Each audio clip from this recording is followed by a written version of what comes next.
عليه اللهم صل على محمد يا رب صل وسلم اللهم صل على محمد يا رب صل عليه وسلم صلى الله ربنا على النور المبين أحمد المصطفى سيد المرسلين وعلى آله وصحبه أجمعين والحمد لله رب العالمين رضيت بالله ربا وبالإسلام دينا وبمحمد النبي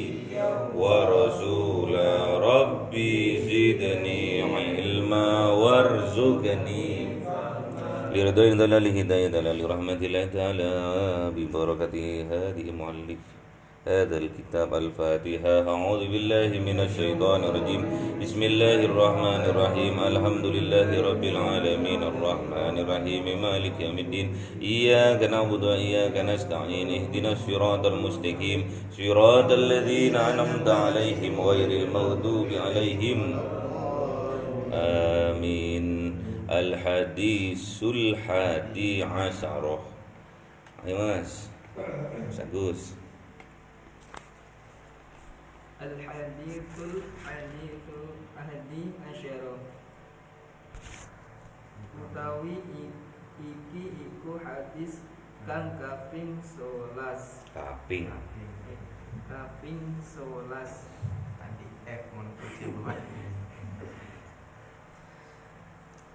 An Abi Muhammadinil Hasani bin Ali ibn Abi Thalibin saking romone Muhammad iya iku Hasan bin Ali bin Abi Thalib qala dawu sopo Hasan hafid min Rasulillahi hafat sopo insun saking Kanjeng Rasul sallallahu alaihi wasallam.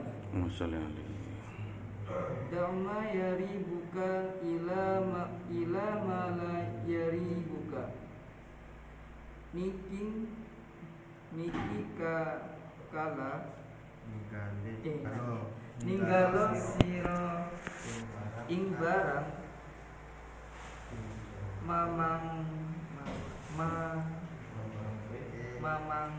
mamangake apa ma ing sira ila marang barangake ila marang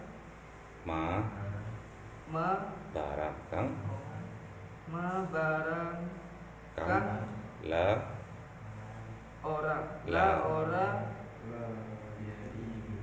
la yari buka mamangake apa mang ing sira rawahu Turmudi wan Nasa'i wis nyeritaake ing iki hadis sapa Imam Turmudi lan Imam Nasa'i. Qala Turmudi haditsu hasanu sahih. Dawuh sapa Imam Turmudi utawi iki iku hadis hasan tur sahih. Bismillahirrahmanirrahim. Al-Hadisul Hadi Asyarah. Hadis yang ke-11.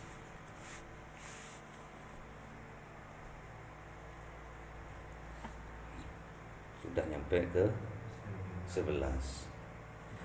An Abi Muhammadinil Hasan ibni Ali ibni Abi Thalib. Ini dikisahkan atau diriwayatkan oleh Abi Muhammad. Abi Muhammad, siapa Abi Muhammad tuh? Anaknya Hasan. Hasan, namanya Muhammad Al-Asghar. Jadi Hasan ini putranya dari Sayyidina Ali. Sayyidina Ali putranya dari Abi Thalib. Jadi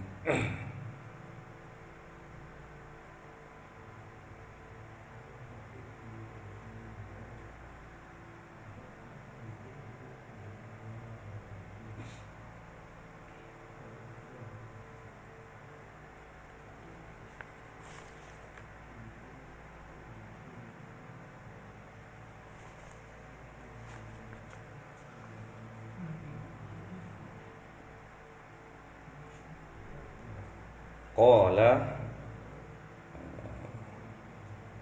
cerita siapa Hasan? Hafidtu min Rasulillah. Hafidtu min Rasulillah. Hafal ya, hafid itu hafal atau ingat, dalam ingatan. Dalam ingatannya siapa? Sayyidina Hasan min Rasulillah, dari Rasulullah. Jauh Kanjeng Nabi itu pernah ngomong, da' ma yuribuka ila ma la yuribuka. Da' ma yuribuka ila ma la yuribuka. Tinggalkan barang yang meragukan bagi kamu menuju barang yang tidak meragukan bagi kamu. Ruwahu Turmudhiyu wan Nasa'iyu. Ini diceritakan dalam hadisnya Turmidzi dan Imam Nasa'i. Qala Turmudhiyu hadisun hasanun sahihun. Turmidzi berpendapat bahwa hadis ini hasan tur sahih. Sudah hasan sahih. Jadi hadis itu ada tingkat-tingkatannya. Sahih, hasan, apa yang ketiga? Dhaif. Yang paling tinggi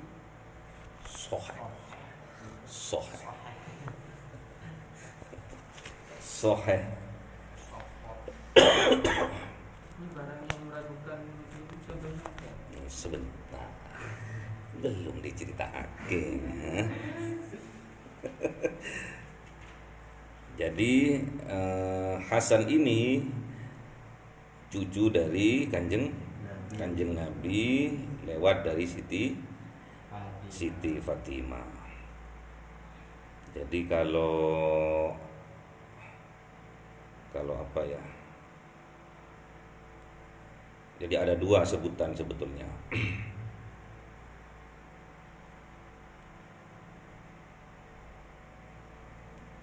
Kalau cucu dari anak laki-laki itu namanya Cucu dari anak laki-laki. Sibtin. Jadi kalau anak dari cucu dari perempuan namanya Hafid.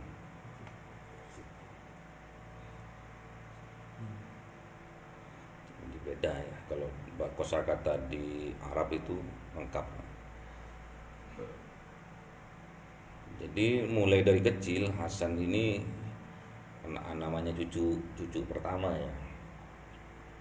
Cucu pertama, adiknya Hasan siapa? Husain.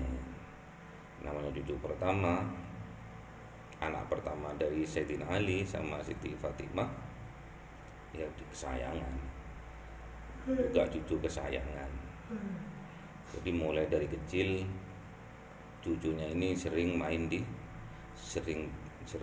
tidur di di rumahnya kakeknya. Sampai enggak ya? Sampai enggak? Dulu waktu kecil sering tidur di rumah kakek karena kakek itu sangat pol sayangnya bagi cucunya. Pol, kalau sampean punya kakek, kakeknya itu pol sayang sama sampean. Melebihi sayangnya pada anaknya sendiri. Jadi misalkan anaknya, cucunya itu nakal itu terus dimarahin sama bapaknya, dibela sama kakeknya. Datang tengkar misalkan,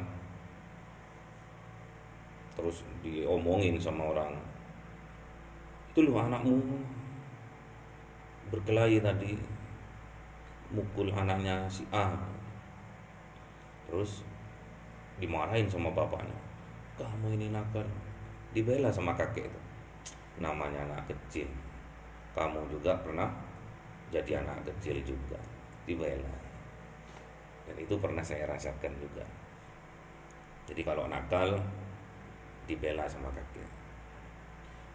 Hasan juga seperti itu. Nah, juga terkala pernah juga dikisahkan bahwa kalau keturunannya Kanjeng Nabi itu nggak boleh makan sedekah. Tapi di ijma sama ulama yang maksudnya sedekah itu zakat ya. Kalau zakat yang nggak boleh. Kalau sedekah masih boleh. Tapi dinamakan hadiah kalau ke yang lebih dimuliakan itu namanya hadiah. Kalau yang setara itu namanya hibah. Saudara sampean seumuran ngasih sesuatu itu namanya hibah, bukan sedekah, hibah. Tapi namanya ya sedekah juga. Terus tapi kalau kita ngasih ke yang lebih ini nggak mampu dari kita, itu namanya sedekah. Kalau sampean ngasih ke fakir miskin itu namanya sedekah. Kalau ke teman namanya hibah. Kalau ke yang lebih, misalkan sampean ngasih dosennya, itu namanya hadiah. Ini Pak, saya ngasih sedekah ke sampean. Dengan atau sampean pergi ke rumahnya profesornya sugih, sampean moro-moro bawa nangka atau bawa apa? Pizza atau apa. Prof, saya sedekah aja nih. Enggak boleh. Harus hadiah. Ini ada hadiah, Prof. Gitu. Bahasanya itu loh. Bahasanya seperti itu. Pernah saya dulu ditilang sama polisi dulu karena masih pagi, jam 5 itu loh. Saya dari Kediri dulu ke Malang. Kok nyampe belum keluar dari Kediri ada operasi. Lupa helm nggak dipakai karena ISIS gitu kan, enak dingin gitu kan, ditaruh di depan. Loh, orang-orang nikung, orang-orang ada operasi. Langsung udah ditulis gitu kan. Berapa Pak? Itu loh kelihatan. Yang lainnya masih 50 gitu. Kayak liar gitu kan. Tak kasih 50. Ini Pak, tak sedekah. Marah polisinya. Terus gon gitu. Jadi enak gitu kalau sampean mau ditilang bilang tak sedekah. Tak sedekah nang sampean ini kiri sampean. Gitu. Tersinggung polisinya itu, merasa dia enggak pantas untuk disedekah. Wis gon. Ya bawa saya enak. Akhirnya enggak bayar. Apa yang dikatakan sama Kanjeng Nabi, da'ma yuribuka ila ma la yaribuka. Da'ma yaribuka ila ma la yaribuka. Tinggalkan barang yang meragukan bagi kalian, bagi kamu, menuju ke barang yang tidak meragukan atau yang sampean yakini. Jadi di sini pendapatnya ulama itu ada 3. Dalam hal apa? 1, fil ibadah, dalam hal ibadah. 2, fil muamalah, dalam hal bermuamalah. 3, fin nakahat, dalam pernikahan. tiga. Ini. Kalau sampean ragu, tinggalkan. Ada tiga. Kalau sampean ragu, tinggalkan. Satu, contohnya dalam hal ibadah. Misalkan sampean pernah, saya pernah misalkan di proyek. Di proyek saya melihat tukang pas jam istirahat, pas waktu duhur jam 11:30 istirahat, dia itu masuk ke masjid, ke kamar mandinya masjid itu, mandi ternyata. Habis mandi ganti sarung sama pakaian baru, pakaian yang baru dikeluarkan dari tasnya, maksudnya yang suci lah gitu. Itu bagus karena dia ragu kalau pakaian yang dia pakai yang sudah kena luluh, kena ini, ragu kalau ada ada najisnya, misalkan kotor misalkan, makanya dia ganti dengan hal yang lebih baru atau lebih suci. Pakaiannya, celananya dia buka. Itu maksudnya keraguan-raguan dalam hal ibadah, contohnya seperti itu. Jadi sampean misalkan dalam perjalanan jauh, usahakan di jok motornya itu ada sarung. Usahakan, karena apa? Kalau sampean kebiasaan naik sepeda motor, kalau pas lagi jalan nggak enak itu, gerenjal itu, kadang pipis itu keluar, kadang ya, telur itu ketekan, kadang pipis itu keluar dikit, itu menyebabkan celana dalam najis. Ketimbang sampean ragu, ini suci ndak ya pakaianku ini, mending sampean tinggalkan hal yang meragukan sampean tuh, ganti sarung. Jangan dibalik kalau sekarang. Pernah saya itu bukan berdebat ya, adu argumen sama dosen gitu dalam hal tentang menutup aurat atau berpakaian. Jadi tatkala yang beliaunya contohkan tukang bersih-bersih di Masjidil Haram, yang dia contohkan dulu pakai seragam kan, kalau di Masjidil Haram atau di Madinah petugas kebersihannya pakai seragam, dan pakai mobil itu kan, brosnya tuh pakai mobil kan enak, terus yang ngambil sampah ya jalan di sampingnya gitu kan. Itu kalau pas adzan berhenti kan, berhenti langsung sholat mereka. Itu yang dibuat contoh. Jadi ngapain kita itu tukang misalkan beda sana tuh, tukang kebersihan sana itu bersih memang. Kalau tukang sini kena luluh, kena apa gitu kan. Jadi harus ganti. Sampai juga kalau perjalanan, gak usah perjalanan ke tempat kerja. Jadi pakai celana kan pas waktu hujan kan. Terus di jalan ada kodok mati, terus tergenang air, terus ada apa lagi? Ada kucing mati, atau ada ininya kuda, celetongnya kuda, sapi kena air, tergenang air, terus ada mobil lewat atau sepeda motor sama-sama lewat, cipratan. Mending itu ganti. Jadi harus sampai siap itu, sarung itu harus sampai siapkan dari rumah.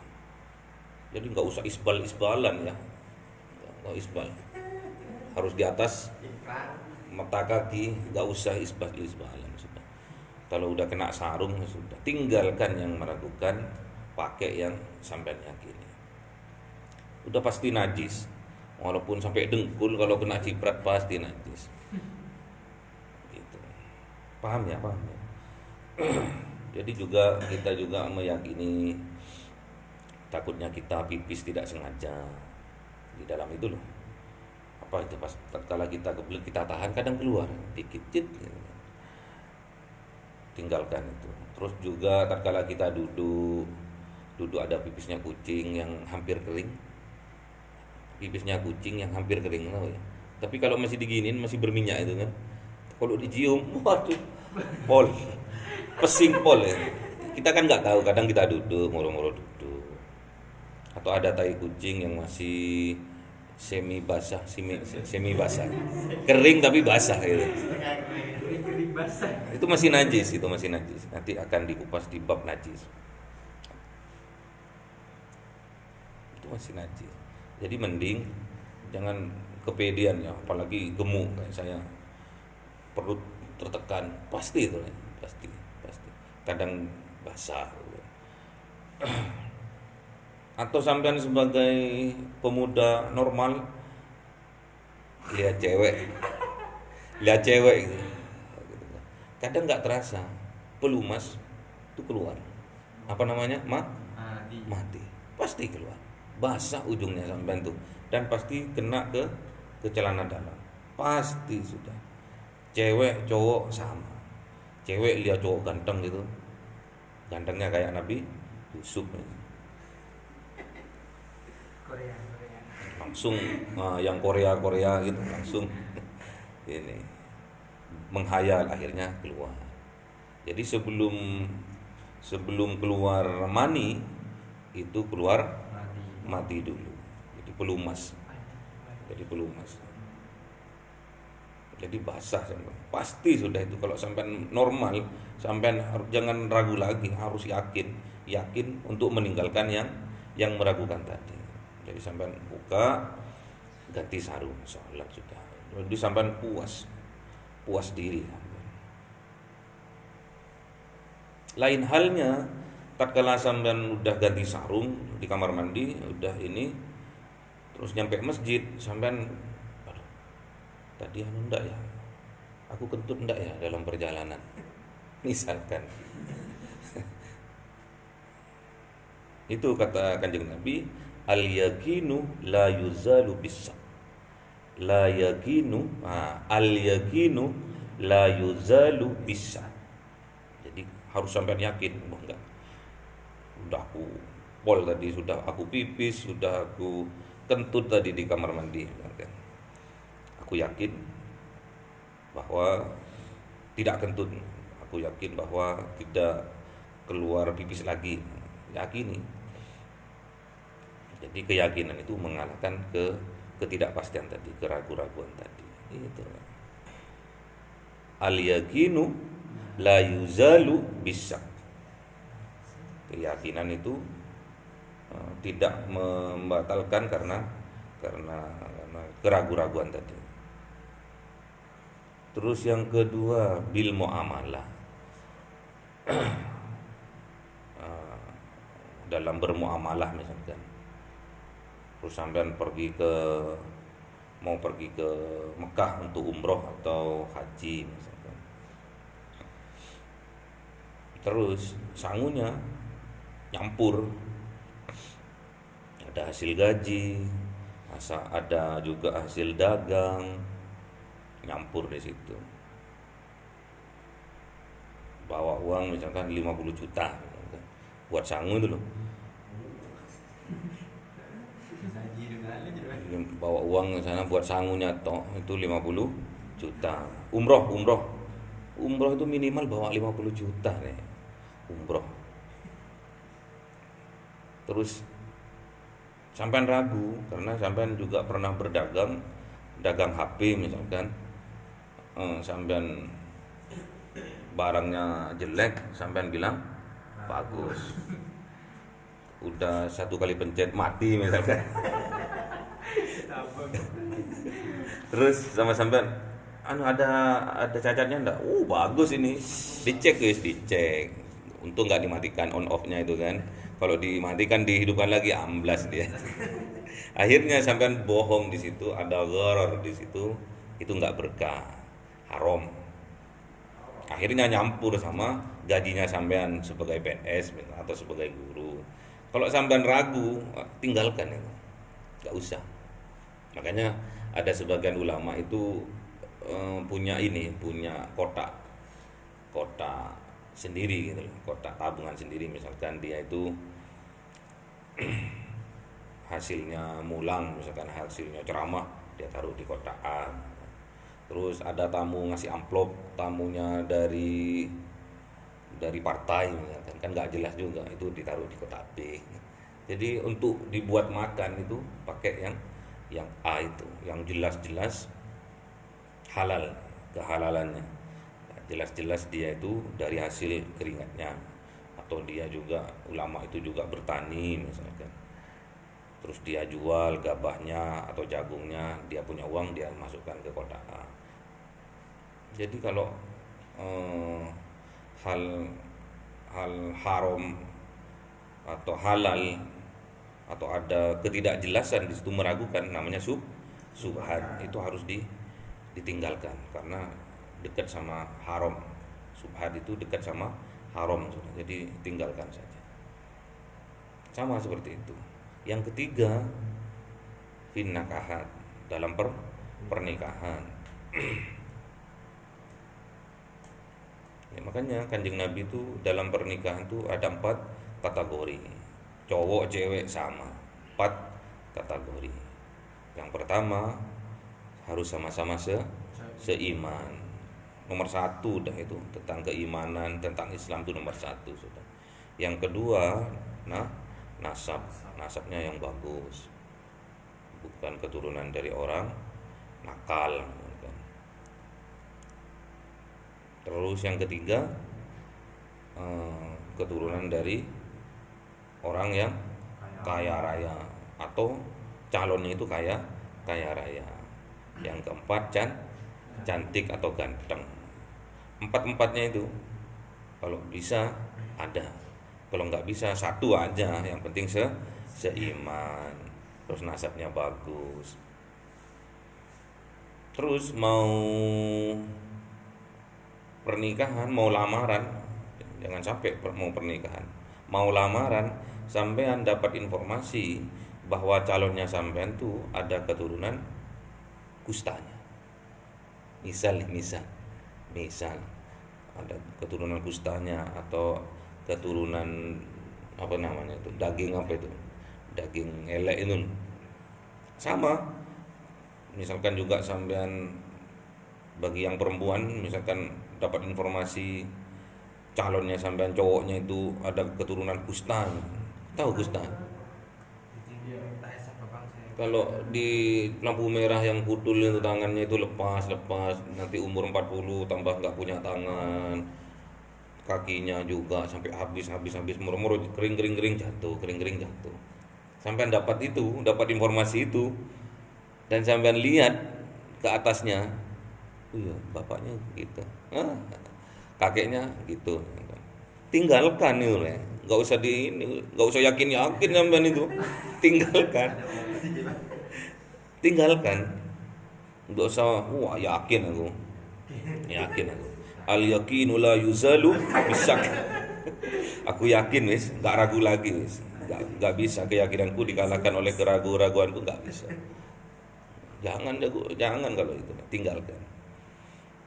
Jadi yang disuruh tinggalkan, ijma ulama itu ada 3 itu tadi, yang meragukan dalam hal ibadah, yang meragukan dalam hal muamalah, dan yang meragukan dalam hal pernikahan.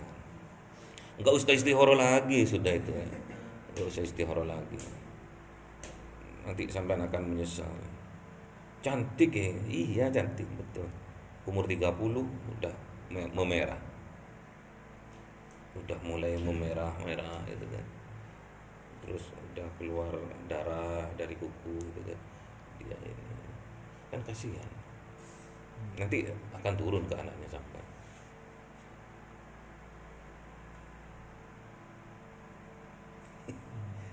Gitu ya. Akan turun ke anak itu akan turun.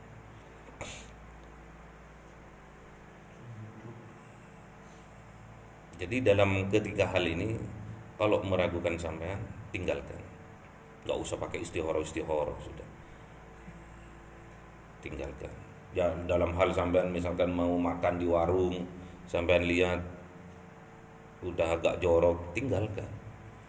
Gak usah didoain, wes yang penting kan didoain, Allahumma barik lana fi ma razaqtana wa qina adzabannar. Kalau kira-kira itu. Terus juga misalkan bakso gun misalkan.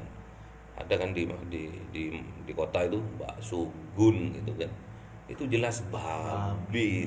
Jangan sampean udah aku yakin wis. Enggak. Ya. Pokoknya kalau jelek sampean tinggalkan. Kalau ragu tinggalkan. Jelas haram tinggalkan. Apalagi haram, ragu tinggalkan. Itu subhat sudah. Keraguan-raguan tinggalkan karena mendekati haram. Juga sampean gitu. Bermuamalah kan. Aku tadi berbohong. Sampean sendiri yang tahu. Oh, aku tadi ini barang jelek saya bilang bagus.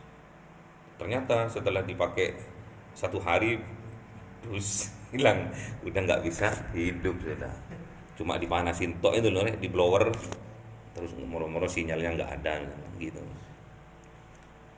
Terus jual sapi, ternyata sapinya tadi semaput, bangun sampai jual kan. Waduh, mumpung masih hidup tak jual pasar ini gitu. Nggak tahunya nyampe di atas pickup, pulang mati. Nah, itu nggak berkah, haram. Mending kita jujur, bermuamalah juga jujur. Sampean juga seperti itu. Misalkan sampean ada keturunan daging jelek gitu, keturunan lepra, keturunan kusta, sampean sampaikan ke calonnya itu. Sampean mau tak aku ini keturunan kusta misalkan. Ya gandangku mungkin sampai umur 30 aja misalkan. Habis itu tanganku, jerigiku, kakiku akan putul. Sampaikan. Kalau mau nggak apa-apa, tapi ya kasihan ya. Jadi ada di Malaysia itu ada kawasan di Sungai Buloh itu ada rumah sakit dan juga di sekitarnya itu ada pemukiman kusta. Saya berkali-kali ke sana itu. Jadi memang dihususkan gitu. Jadi kalau mau nikah ya nikah sesama kusta itu. Ya itu deh pokoknya habis 30 udah mau merah. Terus ininya gimana gitu. Kayak kebakar itu loh. Alhamdulillah, semoga ya dijauhkan. Jujur, mending jujur ketimbang di belakang hari hal itu menyakitkan, mending jujur di depan.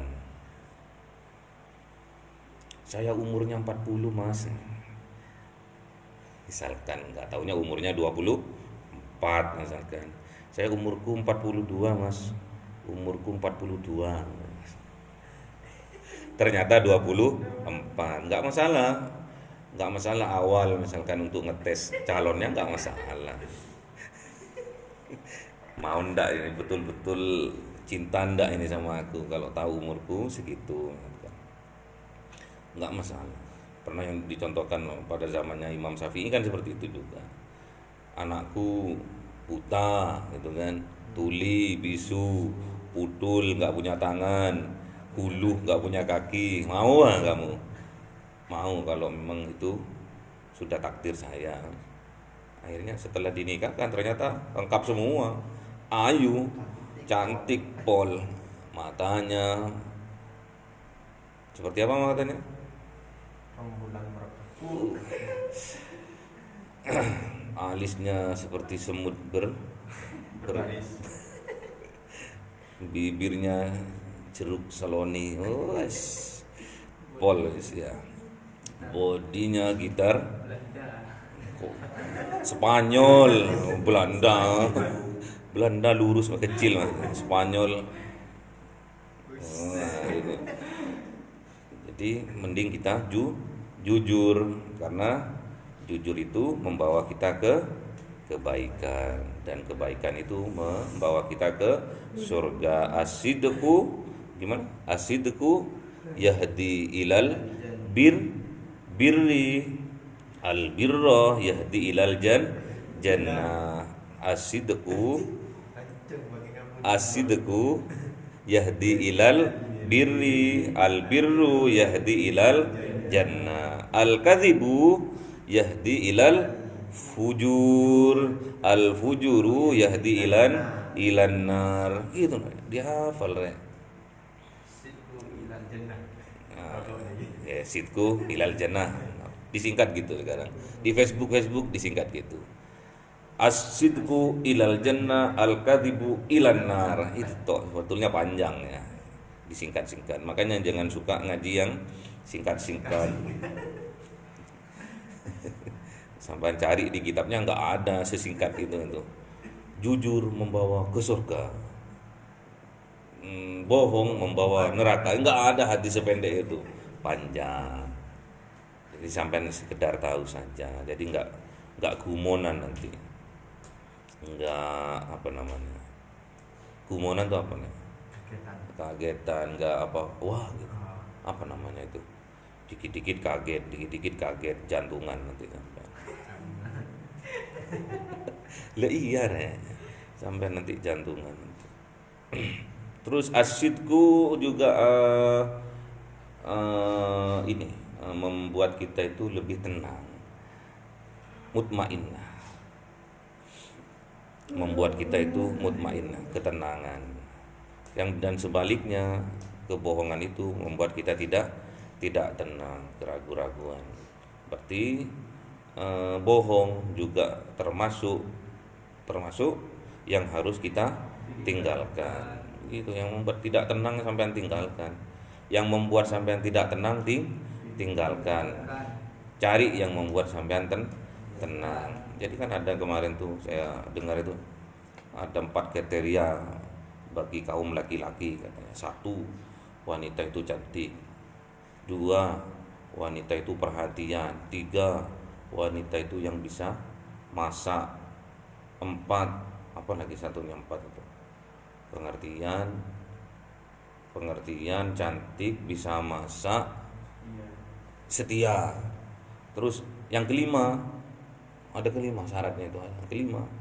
Syaratnya itu bagi kepuasan laki-laki. Dari keempat-empatnya ini kalau bisa nggak ada yang kenal satu sama lainnya, paham enggak? Yang satu yang mempunyai sifat pengertian, yang kedua yang mempunyai wajah cantik, yang ketiga yang mempunyai bisa masak, yang keempat setia misalkan. Dari keempat-empatnya ini kalau bisa nggak ada yang kenal, berarti suruh nikah 4. Gitu ya. Jadi saya ulangi sekali lagi, da'ma yaribuka ila mala yaribuka. Tinggalkan barang yang meragukan kalian menuju barang yang tidak meragukan kalian. Semoga bermanfaat. Al-Fatihah. A'udzubillahi minasyaitonirrajim. Bismillahirrahmanirrahim. Alhamdulillahirabbil alamin. Arrahmanirrahim. Maliki yaumiddin. Iyyaka na'budu wa iyyaka nasta'in. Ihdinas siratal mustaqim. Siratal ladzina an'amta 'alaihim ghairil maghdubi 'alaihim. Amin. Subhanakallahumma wa bihamdika asyhadu an la ilaha illa anta astaghfiruka. Subhanakallahumma wa bihamdika asyhadu an la ilaha illa anta astaghfiruka. Subhanakallahumma wa bihamdika asyhadu an la ilaha illa anta astaghfiruka wa atubu ilaik. Assalamualaikum warahmatullahi wabarakatuh. Waalaikumsalam warahmatullahi wabarakatuh.